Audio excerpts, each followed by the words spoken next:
Everyone, I hope you all are doing good in your studies. तो आ गया है नेक्स्ट पार्ट, हम कर रहे हैं BA स्टाफ नर्स की तैयारी। इस चैनल पे आपको NCLEX based, scenario based and skill practical based questions ही देखने को मिलेंगे। आपने अगर इस चैनल को नहीं सब्सक्राइब किया तो कर लीजिए। रोज़ 3 बजे BA ओरिएंटेड ही वीडियोज़ आती हैं जिसमें हम MCQs डिस्कस करते हैं और MCQs के साथ साथ उनके टॉपिक्स भी करवा देती हूँ मैं साथ के साथ। एंड अगर आपने इस चैनल की वीडियोस प्रीवियस नहीं देखी हैं तो आप वो भी जाके देख सकते हैं। मैं 374 क्वेश्चंस ऑलरेडी करा चुकी हूँ जो कि एनक्लेक्स और सिनेरियो बेस्ड ही हैं। एंड मैंने प्रीवियस ईयर पेपर भी पीछे सॉल्व कराया है। बहुत सारा कंटेंट है इस चैनल पे, आप इसको रेगुलर विज़िट करके अपनी स्टडीज़ को और ज़्यादा इम्प्रूव कर सकते हैं।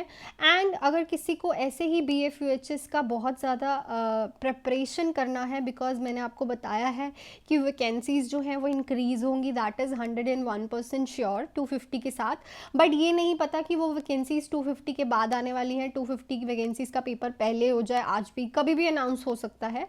आप अपनी तैयारी को एंड मौके पे मत छोड़िए, अच्छे से अभी के अभी ऐसे सोच के चलिए कि 15 दिन बाद पेपर है और अपनी तैयारी को अच्छे से करिए।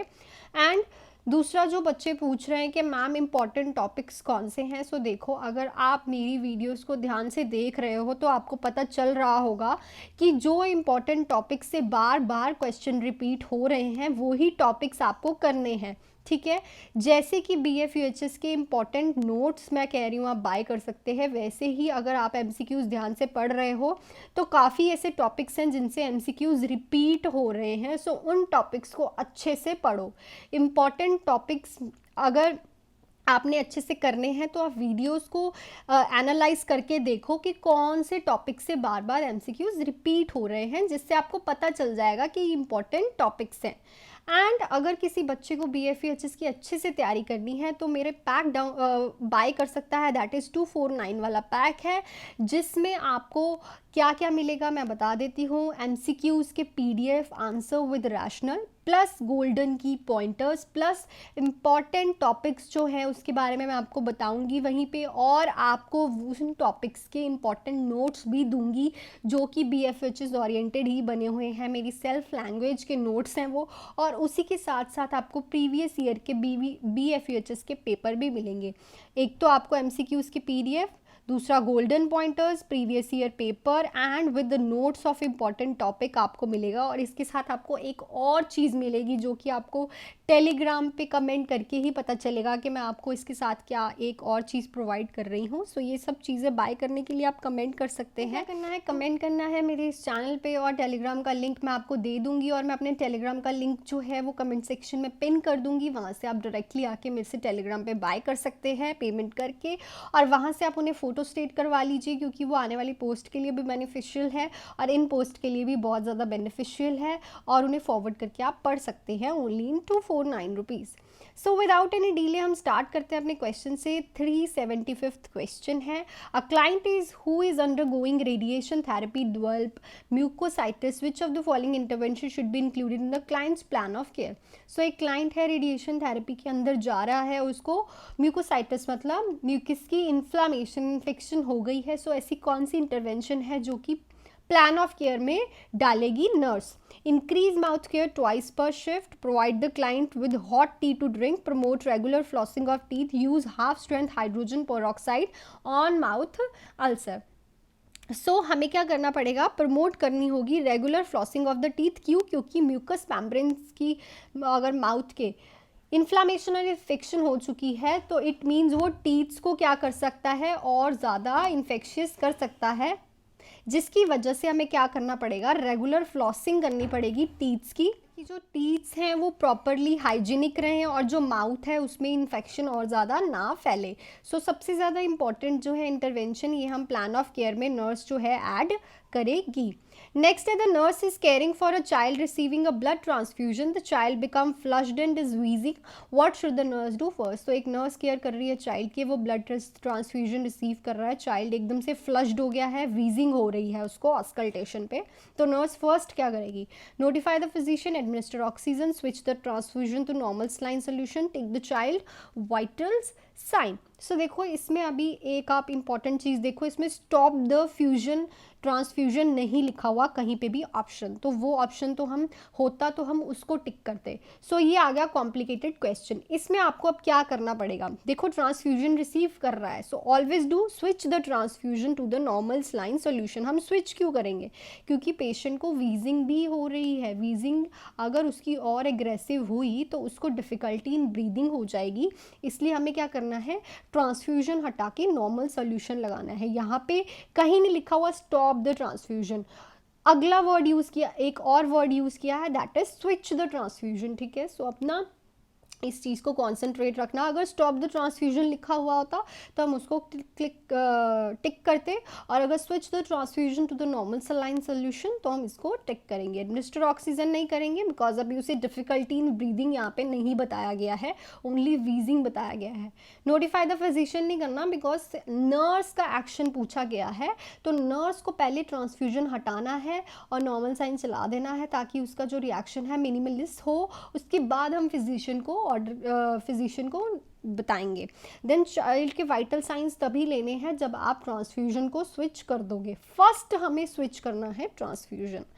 नेक्स्ट है client who states that he is allergic to penicillin has an order to receive cefazolin, the nurse initial response is to, तो एक क्लाइंट है स्टेट करता है कि वो पेंसिलिन से एलर्जिक है और उसको रिसीव क्या ऑर्डर हुआ है कि वो एनसेफ ले, जिसको हम सेफाजोलिन भी बोलते हैं। तो नर्स का पहला रिस्पॉन्स क्या होगा, ask the client if he has taken cefazolin before, consult with the physician और a clinical pharmacist, administer cefazolin immediately, observe the client closely for urticaria. So देखो सबसे पहली बात तो कि अगर पेशेंट ने कहा है कि उसे पेंसिलिन से एलर्जिक है, सो क्या होता है, ये जो दोनों ड्रग्स हैं ये एक दूसरा से कॉन्ट्राडिक्टेड है, मतलब कि इनमें क्या है, अगर किसी को पेंसिलिन से एलर्जी है तो उसे क्रॉस सेंसिटिविटी हो सकती है एनसेफ से। याद रखना, अगर किसी को पेंसिलिन से दिक्कत है, लिख लो इन दोनों ड्रग्स को, तो उसे सेफाजोलिन से एनसेफ से क्या हो सकती है, एलर्जी हो सकती है।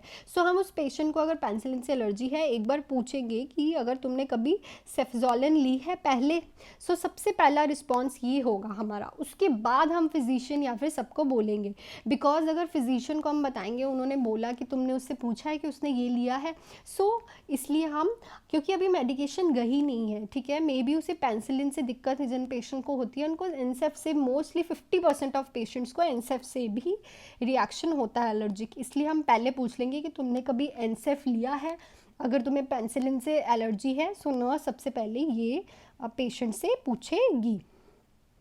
नेक्स्ट है, और एनसेफ का क्वेश्चन बहुत देखा गया है बीएफएचएस में, इंपॉर्टेंट ड्रग है, लिख लेना, ठीक है, और इंपॉर्टेंट टॉपिक्स में ऐसे ही आपको एमसीक्यू में बताती रहती हूँ तो उनको नोट डाउन कर लिया करो। नेक्स्ट है, a client who with chronic renal failure tell the nurse that her skin feels dry and is constantly itching, based on this data which of the following is appropriate nursing diagnose.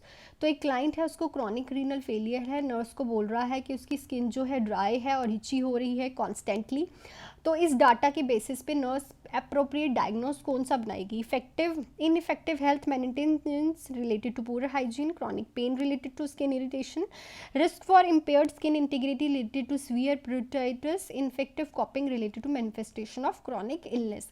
सो सबसे पहले देखो इन patients को itching और dryness क्यों feel होती है chronic renal failure वालों को, due to the increase amount of nitrogenous waste in the body. जब पेशेंट का नाइट्रोजनस वेस्ट जो है वो इंक्रीज हो जाता है बॉडी में, जिसकी वजह से जो पेशेंट है क्या होने लग जाता है, उसे बहुत ज़्यादा इचिंग एंड ड्राइनेस फील होने लग जाती है, क्योंकि वाटर जो है वो प्रॉपरली वैक्यूएट नहीं हो पाता, नाइट्रोजनस वेस्ट जो है वो इंक्रीज हो जाता है। इसमें सबसे पहले हम इचिंग और ड्राई स्किन का बोला है, तो ऑब्वियसली हम जो इसका रिलेटेड डायग्नोज होगा उसी को टिक करेंगे, that is risk for impaired skin integrity related to severe प्यूरिटाइटिस।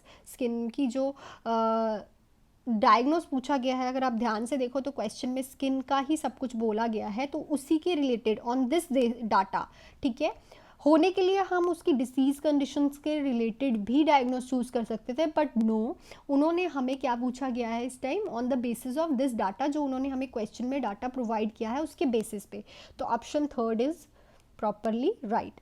Next, while preparing a client for surgery, the nurse assess for psychosocial problems that may cause pre-operative anxiety. Which of the following is believed to be most distressing fear a pre-operative client is likely to experience? मैं आपको एक बार फिर से repeat कर देती हूँ। देखो 249 वाले पैक में अगर आपको बाय करना है, उसमें आपको ऐसे ही क्वेश्चंस मिलेंगे एमसीक्यूज, जिसमें आपको आंसर विद रैशनल मिलेंगे, इंपॉर्टेंट टॉपिक्स के नोट्स मिलेंगे जो कि मेरे सेल्फ मेड हैं, जो कि BFUHS में हर बार आते हैं 100% श्योरिटी के साथ। प्रीवियस ईयर क्वेश्चन पेपर मिलेंगे विद गोल्डन की पॉइंटर्स मिलेंगे। एंड आपको एक और चीज़ मिलने वाली है, ये 4-5 चीज़ें आपको 249 में मिल रही हैं। बहुत ही ज़्यादा अफोर्डेबल पैक है, आप बाय कर सकते हैं इसको, अपनी जो BFUHS की तैयारी है वो बहुत ज़्यादा अच्छे से कर सकते हैं। गोल्डन की पॉइंटर्स, MCQs के PDF, answer with rational, golden key pointers and notes of important topics. And fifth एक और चीज़ मिलेगी जो कि आप मेरे से टेलीग्राम पे आके बाय कर सकते हैं, आपको ये साथ में मिलेगी। ये सब बाय करने के लिए आपको कमेंट करना है। कमेंट सेक्शन में मैं अपना टेलीग्राम का लिंक जो है आपको प्रोवाइड कर दूंगी, ऐप डाउनलोड करके आप उन्हें बाय कर सकते हैं। और साथ ही के साथ अपनी जो है फ़ोटो स्टेट करवा लीजिए। मेरे हिसाब से तो मैं जिसको भी नोट्स देती हूँ उनको बोलती हूँ कि फ़ोटो स्टेट करवाओ, ताकि ये आपके पास लाइफ लॉन्ग पड़े रहें, ठीक है, बहुत इंपॉर्टेंट है आफ्टर ऑल। एंड अगर किसी बच्चे को ये बाय करने हैं तो कमेंट कर दीजिएगा, और मैं अपने टेलीग्राम का लिंक जो है कमेंट सेक्शन में पिन भी कर दूंगी, वहाँ से भी आके आप बाय कर सकते हैं।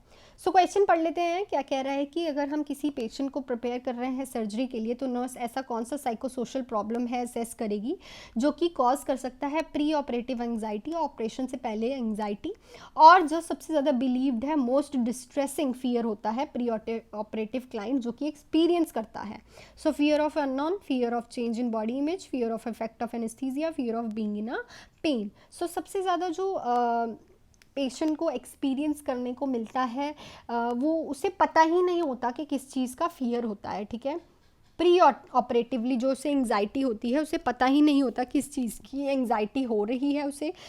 It is most distressing fear, ठीक है, जिससे पेशेंट को खुद ही नहीं पता होता कि मैं कैसे बोलूँ, क्या करूँ क्या नहीं। मुझे कुछ, अगर आप किसी प्री ऑपरेटिव वाले पेशेंट को बोलोगे ना कि अपनी फीलिंग्स बताओ, तो वो सर मेरे को कुछ समझ नहीं आ रहा, मेरे को कुछ पता नहीं क्या करना है, पता नहीं क्या होगा, ऐसे बोलता है वो।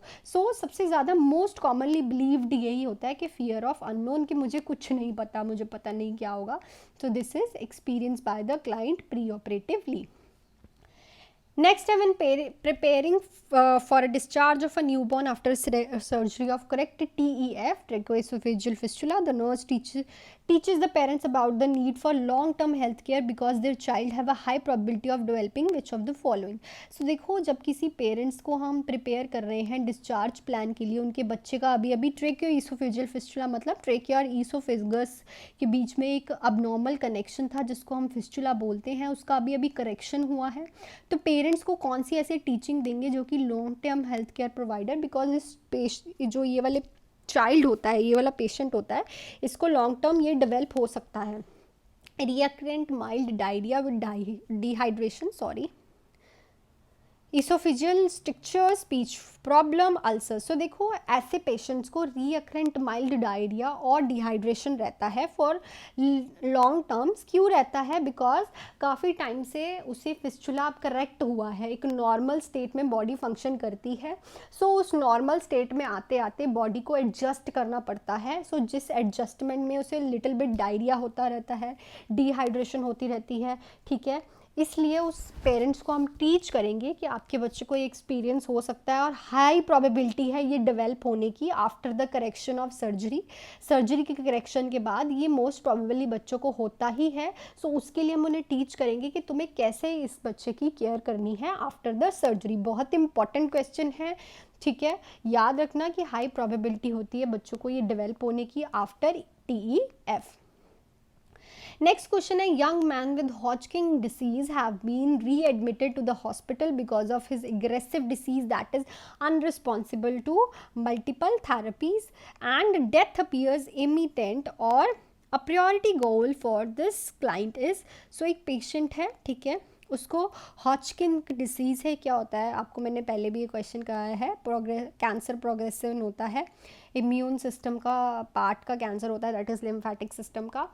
वो अभी दोबारा से एडमिट हुआ है हॉस्पिटल में क्योंकि उसकी जो डिसीज़ है बहुत ज़्यादा एग्रेसिव हो गई है और वो मल्टीपल थेरेपीज़ को रिस्पॉन्स नहीं कर रही और उसकी डेथ इमिनेंट हो सकती है, तो प्रायोरिटी गोल फॉर क्या रहेगा उसके लिए? Reduce feeling of isolation, reduce fear of pain, reduce fear of more aggressive therapies, reduce feeling of social inadequacy. So देखो, सबसे पहले तो इस क्वेश्चन में देखो कि उन्होंने एक बहुत बड़ी लाइन लिखी है, डेथ अपीयर्स इमिनेंट।